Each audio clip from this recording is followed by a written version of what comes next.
আসসালামু আলাইকুম সবাইকে। এসএসসি 28 ব্যাচের স্টুডেন্টরা কি অবস্থা তোমাদের? তোমরা মাত্র ক্লাস 9 থেকে 10 এ উঠছো, সরি 8 থেকে 9 এ উঠছো। তোমরা 8 থেকে 9 এ উঠছো, 3 মাস জাস্ট কমপ্লিট হইতেছে, তাই না? 2 মাস কমপ্লিট, এই 3 মাস কমপ্লিট হইতেছে। সো অনেকেই হয়তো এখনও ঠিকঠাক মতো পড়ালেখাই শুরু করোনি, অনেকে শুরু করে দিছো। তো আজকের এই ভিডিওতে অ্যাজ এ ফিজিক্স টিচার আমি তোমাদের সাথে আলোচনা করব ফিজিক্স আসলে কিভাবে পড়বা, মানে এসএসসি 28-এরই এই ফিজিক্স কিভাবে পড়া উচিত, মানে অনলি পদার্থবিজ্ঞান কিভাবে পড়া উচিত। ঠিক আছে, তোমাদের পদার্থবিজ্ঞান এই যে সাবজেক্ট, এই সাবজেক্টটা কিভাবে পড়া উচিত, এই টপিক নিয়ে হচ্ছে আজকের ভিডিও। প্রথমত ভাইয়া যদি বলি, তোমাদের যে বই বর্তমানে এখন পর্যন্ত আছে, ওই বইটা পড়ার মতো বই না। এটা ভাইয়া ফার্স্টে বইলা দিচ্ছ, ওই বই রিডিং পড়ে তোমার কিছু হবে না। ঠিক আছে, তোমার অ্যাকচুয়াল ফিজিক্স কীভাবে পড়া উচিত ভাইয়া তোমারে বলবো। আসো, প্রথমত বুঝতে হবে যে ফিজিক্স জিনিসটা কি। ফিজিক্স এমন একটা জিনিস, এই জিনিসটার মতো ইজি আর কিছু হইতে পারে না যদি তুমি ফিল করতে পারো। মানে প্রথম কাজ হচ্ছে ফিজিক্সে ফিল করতে হবে। কি বলছি বলো তো, ফিজিক্সে কি করতে হবে? ফিল করতে হবে।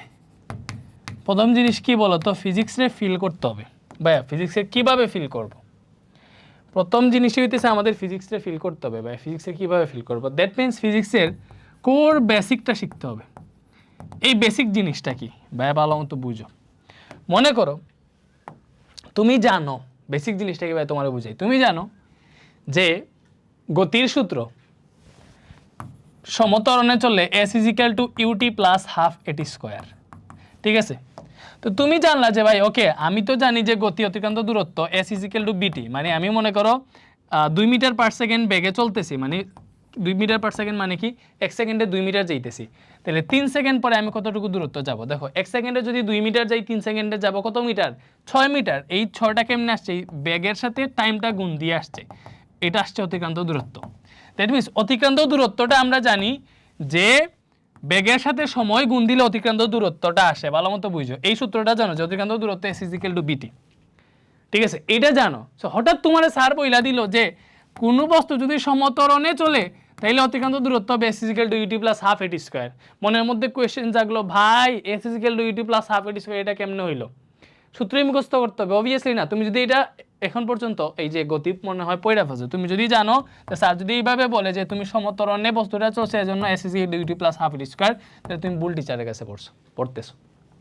বেসিক জিনিসটা জানতে হবে যে এই সূত্র কেন আসলো। দেখো এই সূত্র তো আমি রিলেট করতে পারি, আমি একটা বেগে চলতেছি, আমি একটা সময় মানে 5 মিটার পার সেকেন্ড বেগে চলতেছি, 2 সেকেন্ড পরে কতটুকু যাব? সেকেন্ডে 5 মিটার যেতেছে, 5 মিটার পার সেকেন্ডে, যে মিটার পার সেকেন্ড মানে কি বলো তো, এই 5 মিটার পার সেকেন্ড মানে হচ্ছে বস্তুটা 1 সেকেন্ডে 5 মিটার যেতেছে, তাইলে 2 সেকেন্ডে কতটুকু যাবে? 5 2 10 মিটার। তাহলে ওই বেগের সাথে সময় গুণ দিলে অতিক্রান্ত দূরত্বটা পেয়ে যাব। তো এটা তো আমি মানে ওইটা আমি বুঝতে পারি, আমার মস্তিষ্ক এটা ক্যাচ করতে পারে, বাট এই সূত্র কেমনে আসলো? এখন তোমার আসলে বুঝতে হবে যে ফার্স্টে দেখো বেসিক জিনিসটা কি, সমত্বরণে চললে কি হয়। একটা বস্তু মনে করো ইউ আদি বেগে চলতেছে, সমত্বরণে চললে সময়ের সাথে সাথে তার বেগ বাড়ে। মনে করো কয়েক সময় পরে তার বেগ হয়ে গেছে বি। প্রথমে 5 মিটার পার সেকেন্ড বেগে চলতেছে, একটু সময় পরে বেগ হয়ে গেছে 10 মিটার পার সেকেন্ড। তাহলে বলো তো আমি যে হচ্ছে এস ইজিক্যাল টু বিটি বসাবো, আমার এই জায়গায় বেগ যেটা সব জায়গায় কি সেম, এই জায়গায় একটা বেগ, এই জায়গায় একটা বেগ, এই জায়গায় একটা বেগ। ত্বরণ মানে কি? তোমরা তো অবভিয়াসলি ত্বরণ জিনিসটা জানো, গতি যেহেতু অনেকেই পড়ে ফেলছো। ত্বরণ মানে হইতেছে সময়ের সাথে সাথে যদি বস্তুর বেগ বাড়ে তাইলে ওইটা ত্বরণ।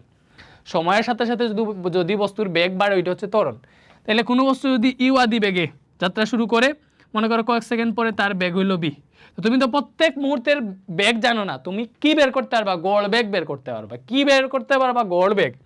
মানে মনে করো তুমি তো প্রত্যেক মুহূর্তের বেগ জানো না, তুমি যদি একটা এভারেজ বেগ বের করে ফেলো যেটা আসলে এই প্রত্যেক মুহূর্তের বেগরে প্রকাশ করে ফেলবে, তাহলে ওইটা হয়ে যায় না। তুমি এই বেগের জায়গায় তুমি গড় বেগ ইউজ করবা। কি ইউজ করবা বলো তো? গড় বেগ। এই গড় বেগ ইউজ করলে হয়ে যাবে। মনে করো এখানে 5 মিটার পার সেকেন্ড, এখানে 6, এখানে 7, এখানে 8 metre per second, 9 metre per second, পরে 10 মিটার পার সেকেন্ড হইলো।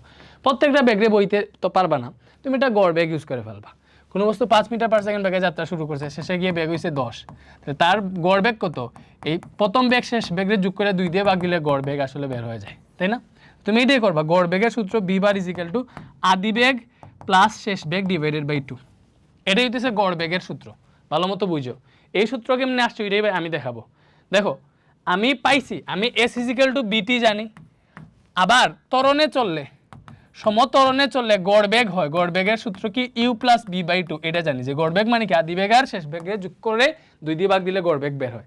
তুমি যদি জানো যে ত্বরণ a equal to v minus u by t, এই সূত্রগুলো পড়ানোর আগে তো অবভিয়াসলি স্যার তোমার এটা পড়াইছে, ত্বরণ a equal to v minus u by t, ওটা থেকে হিসাব নিকাশ করলে বেগ v equal to u plus at আসে।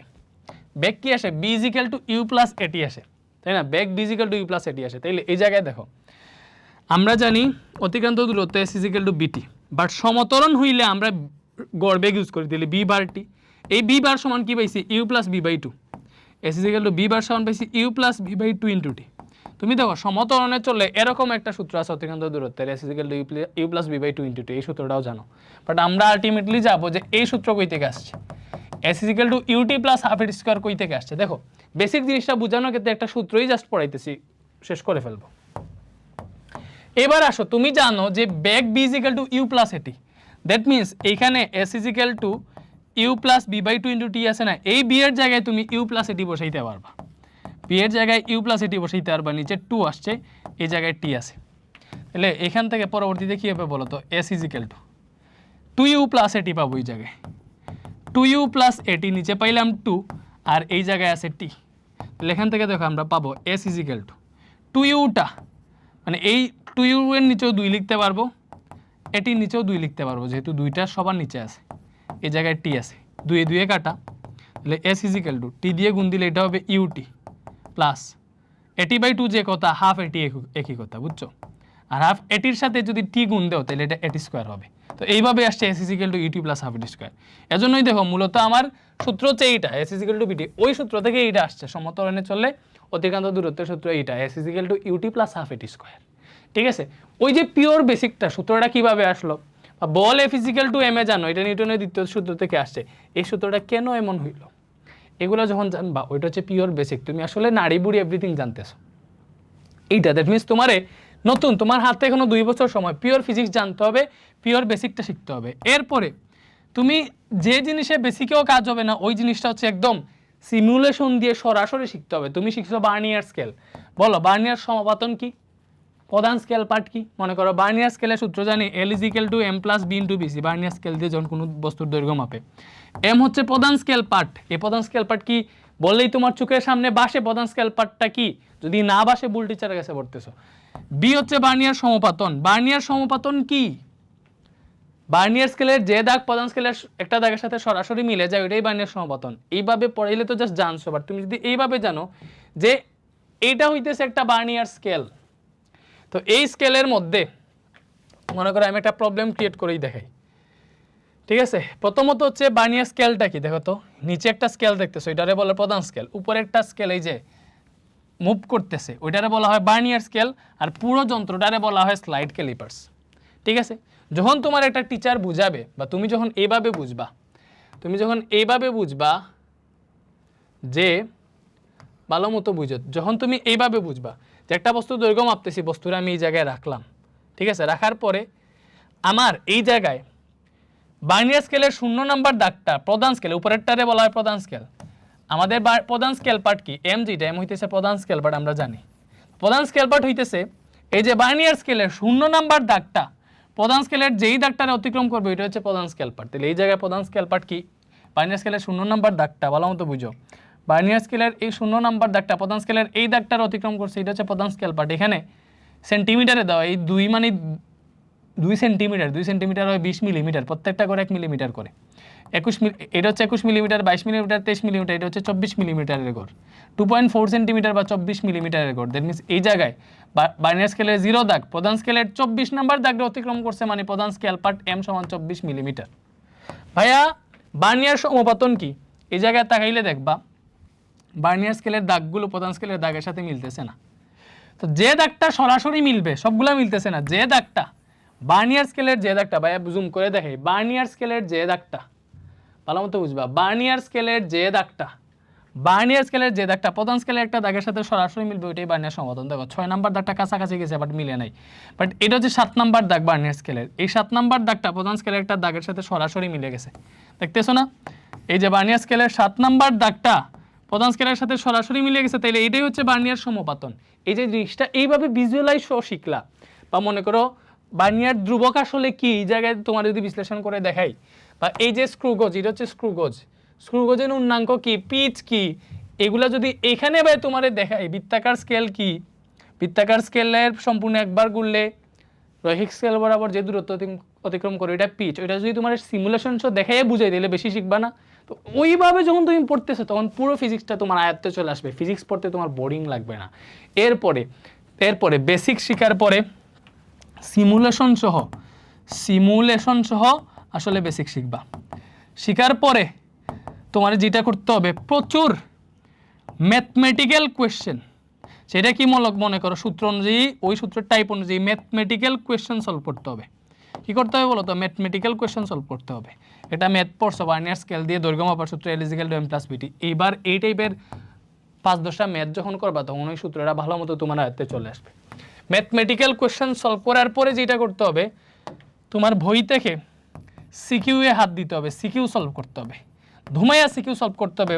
পুরনো বছরে যা সিকিউ আসছে ওইটা, বা যে টাইপের যত কঠিন ক্যাডেট কলেজের কোয়েশ্চেনগুলা, এই সিকিউগুলা সলভ করতে হবে। সিকিউও যখন সলভ হয়ে গেছে, চ্যাপ্টার পড়া শেষ, তখন হচ্ছে স্যার তো অবভিয়াসলি তোমার যখন পড়ায়, বেসিক থেকে পড়ায়, তুমি একটা কাজ করবা, 2017 সালের ফিজিক্স বইটা হাতে নিবা, দারাজ থেকে অর্ডার দিবা, অথবা অনলাইনে খুঁজবা, 2017 সালের বইটা পাবা। কি বলছি বুঝতে পারছো? 2017 সালের বইটা পাবা। এই যে 2017 সালের বই, এই 2017 সালের বইটা অনেক বেটার একটা বই। কেমনে?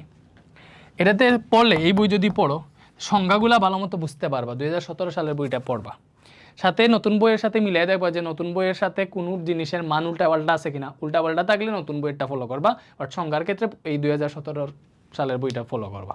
তাইলে মনে করো 2017 সালের বই সুন্দর মতো পড়লে এসকিউটা কাভার হয়ে যাবে, তাহলে সিকিউ এর পরে আসবে এসকিউ সলভ করবা। ঠিক আছে, এসকিউ এর পরে আসবে এমসিকিউ, সবার শেষে এমসিকিউ সলভ করবে। এমসিকিউ এমনভাবে সলভ করো, এমসিকিউ সলভ করার একটা টেকনিক আছে। এমসিকিউ সলভ করার আগে একটা A4 সাইজের পেপার নিবা, ওই পেপারে যতগুলা যে চ্যাপ্টার এমসিকিউ সলভ করতেছে ওই চ্যাপ্টারের যতগুলা সূত্র আছে সুন্দর মতো লিখবা, লাইক B = U + AT, এখানে কোনটা কি, এই বেগ শেষ বেগ, ইউ আদি বেগ, এ ত্বরণ, টি সময়, সবগুলো এক্সপ্লেনেশন সহ লিখবে একটা পেপারে। সূত্র সবগুলো জানলে ওই চ্যাপ্টারে এমসিকিউ অর্ধেক মনে করো তোমার পড়া হয়ে গেছে। তো এরপরে এইভাবে যদি মেনটেন করে পড়ো, এইভাবে যদি পড়ো, বা এইভাবে পড়াইতেছে এমন কোনো টিচারের কাছে পড়ো, ফিজিক্স তোমার কাছে বোরিং লাগবে না। ওইভাবেই ফিজিক্স পড়তে হয়। এইভাবে যদি পড়ো, তুমি আরেকটা স্টুডেন্টের ফিজিক্স পড়াইতে পারো। বা তোমার একটা জিনিস দেখে, এটা ফ্রি ক্লাস দিব, আমার কোনো পেইড কোর্সের মার্কেটিং আপাতত করতেছি না। তুমি আমার ইউটিউব চ্যানেলে যাবা, ইউটিউব চ্যানেলের নাম হৃদয় অনুশীলন, অথবা এই ভিডিওর কমেন্ট চেক করবে, একটা ফ্রি প্লেলিস্টের বা ফ্রি ভিডিও লিঙ্ক দিব। আমি আসলে যেহেতু পেইড কোর্সের ক্লাস সব আসলে ফ্রি পড়াইতে পারবো না। আমার পেইড কোর্সে একটা চ্যাপ্টার পড়াইছি ভৌত রাশি ও পরিমাপ। এই যে ভৌত রাশি ও পরিমাপ, দেখছো কই ঢুকছি? আমার চ্যানেলে ঢুকে প্লেলিস্টে গেছি, গিয়ে class 9, 10 basic to pro free ক্লাসের ইয়েতে প্লেলিস্টে ঢুকছি। ঢুকার পরে সবার শেষে দেখবা নতুন ক্লাস একটা অ্যাড করছি 1 মাস আগে। এটা ভালো মতো বুঝো। এই জায়গায় দেখবা আগের বছরের গতি ক্লাস আছে, ফিজিক্সের ভৌত রাশি পরিমাপের ক্লাস আছে, বা সেট ফাংশনের ক্লাস আছে। তুমি যেটা করবা, এই ক্লাসটা দেখবা ভৌত রাশি পরিমাপের, এই যে এই নীল থাম্বনেইলের ক্লাসটা, এটা দেখার পরে এই ভৌত রাশি পরিমাপ যদি তুমি শিখা না, এই ক্লাস দেখার পরে যদি ভৌত রাশি পরিমাপ এই চ্যাপ্টারটা তুমি আরেকটা স্টুডেন্টে পড়াইতে পারো, এরকম ক্যাপাবিলিটি হয় যদি, তাহলে তুমি আমার কোর্সে ভর্তি হবা, নাইলে হবা না। আমার কোর্সে কি হইতেছে, তুমি 9-এর স্টুডেন্ট, আমি তোমার পুরো ফিজিক্স বইটা পড়াই দিব, 9-এর সিলেবাসে যা আছে, 10-এরগুলো আর্কাইভ দিয়ে দিব। পরে 10-এ যখন উঠবা 10-এর চ্যাপ্টারগুলো সুন্দর মতো পড়াবো, ওইভাবে পড়াইতেছি। অলরেডি আমার তো এই চ্যাপ্টার শেষ, গতিও শেষের দিকে। আমরা কয়েকদিন পরে নিউ চ্যাপ্টার বল শুরু করবো আমাদের কোর্সে, আমরা আগাইতেছি। তুমি কেন পিছিয়ে থাকবা? আমার সাথে পড়ো, আমার এই ক্লাসটা ভালো মতো শেষ করবা। শেষ করার পরে যদি ক্লাসটা বুঝো, 5 ঘন্টায় ফুল যা বলছি ভাই, যেমনি বলছি সব কাভার হবে, এই জায়গায় সিকিউরিটি এভরিথিং কাভার হবে। এরপরে তোমার কাছে যদি মনে হয় যে কেমিস্ট্রি কেমনে পড়ে এটি দেখতে পারো, বা গতিরও একটু, এখানে শুধু গতির বেসিক ক্লাস আছে, গতির বেসিক ক্লাসটা করবা। করার পরে গতির বেসিকের একটা ক্লাস আছে, গতির বেসিক ক্লাস করবা। করার পরে যদি ফাইনাল ডিভিশন প্রিমিয়াম বেচের একটা গতির একটা ক্লাস আমি ফ্রি করে দিছি, এখানে দেখাই দিই। ইউটিউবে আমার অনেক ভিডিও আছে, বুঝছো? এই যে এটা না, এই যে গতি, দেখো গতি এক ক্লাসে সম্পূর্ণ কমপ্লিট, 2,10,000 ভিউ 1 মাস আগে দিছি। এই ক্লাসটা যদি দেখো, বা তোমারে বলতেছি, এই ক্লাসটা যদি দেখো গতির, তাহলে তোমার যেটা হবে, এই যে গতি, এই চ্যাপ্টারটাও তোমার হচ্ছে মনে করো অনেকটা 100% ক্লিয়ার হয়ে যাবে। তো এইগুলো হচ্ছে মনে করো এটা আবার বেসিক টু প্রো কোর্সের ক্লাস না, এটা এফআরপিবি 26 পেজের রিভিশন বেসের ক্লাস, বাট এটাতে অনেকটা বেসিক আছে। আমাদের বেসিক টু প্রো কোর্সে আরও বেটার পড়ানো হইতেছে, তোমরা ভর্তি হইতে পারো যদি ভালো লাগে। বেসিক টু প্রো কোর্সের প্রাইস কত ভাই? প্রাইস কি খুব বেশি? অবশ্যই না। শুধু ফিজিক্সে ভর্তি হইতে চাও ভাই, ফিজিক্সের প্রো কোর্সের ফি, এই যে ফিজিক্স বেসিক টু প্রো, দেখো 3963, প্রায় 4000 স্টুডেন্ট ভর্তি হয়েছে, মাত্র 1490 টাকা। এটা এসএসসি 27-এর, সরি এটাতে না। তুমি ভর্তি হবো, তুমি তো ক্লাস 9, তুমি ভর্তি হবে এডিতে। এই যে ফিজিক্সে 1490 টাকা প্রাইস, টাচ করে ভর্তি হয়ে যাইও, মাত্র 1490। তো দেখতেছো আর বেশি না। ফিজিক্সটা আমাদের সাথে শেষ করতে পারবে, এই কোর্সটাতে ভর্তি হয়ে যাবা। শুধু ফিজিক্স না, আমার এই জায়গায় অন্যান্য সাবজেক্টের কোর্স আছে, আমার থেকে আরও ভালো টিচার আছে। এই যে কেমিস্ট্রিতে আমিও পড়াবো, তোমাদের আসেন না ভাইও পড়াবেন, কেমিস্ট্রি ভর্তি হয়ে যাবে যেতে। আর ম্যাথে দেখো আমরা 3 জন টিচার পাইতেছে, আমার সাথে আরও 2 জন। হায়ার ম্যাথও সেম। বায়োলজিতে দ্য লিজেন্ডারি জুন্নুরাইন স্যার। ইংরেজিতে, এই যে ইংরেজিতে দেখছো স্টুডেন্ট সংখ্যা কেমন, ইংরেজিতে হামজা স্যার, টিপু স্যাররা পাইতেছো। তো একটা করে প্রত্যেকটা দিয়ে ভর্তি দিতে পারো, বাট তোমার যদি ওই সামর্থ্য থাকে, আমি বলবো একসাথে অল ইন ওয়ান কম্বো কোর্সটা কিনে ফেলবা। Science all in one combo course, এটার প্রাইস 11,900 টাকা, সব সাবজেক্ট এই জায়গায়। তোমার যে বইয়ের 10টা সাবজেক্ট আছে, 10টা সাবজেক্টের এই কোর্স পেয়ে যাবা। আর অল ইন ওয়ান কোর্সে ভর্তি হইলে আমাদের তরফ থেকে একটা গিফট বক্স পেয়ে যাবা। গিফট বক্সে তুমি মোটামুটি 4 থেকে 5টা গিফট পাবা, আরামের টি শার্ট পাবা, একটা ক্যালেন্ডার পাবা, একটা প্রিমিয়াম পেন পাবা, একটা চাবি রিং পাবা। গিফট বক্স তো পাইতেছো, পাবা। অল ইন ওয়ান কোর্সে ভর্তি হইলে তোমার যতটা সাবজেক্ট আছে সায়েন্সের সবগুলা সহ, বাংলা, ইংলিশ, ম্যাথ যা আছে সব সাবজেক্টের কোর্স আছে এই জায়গায়। ফুলটার বেসিক টু প্রো কোর্সে অ্যাক্সেস পেয়ে যাবা। অথবা শুধু ফিজিক্স কিনতে চাইলে ফিজিক্সটাই ভর্তি হবে, আমার ক্লাস যদি ভালো লাগে। ঠিক আছে, তোমার যে স্যারের ক্লাস ভালো লাগে ওই স্যারের ক্লাসে ভর্তি হতে হবে, আমরা তোমার কাছে অপশন রাখছি। That's the thing. ভালো থাকো, সুস্থ থাকো, এইভাবেই ফিজিক্স পড়বা। আরও কিছু লাগলে, আরও কোনো টাইপের গাইডলাইন ভিডিও লাগলে অবশ্যই আমার জানাবো, ভিডিও বানাবো না। Thank you, Allah Hafiz.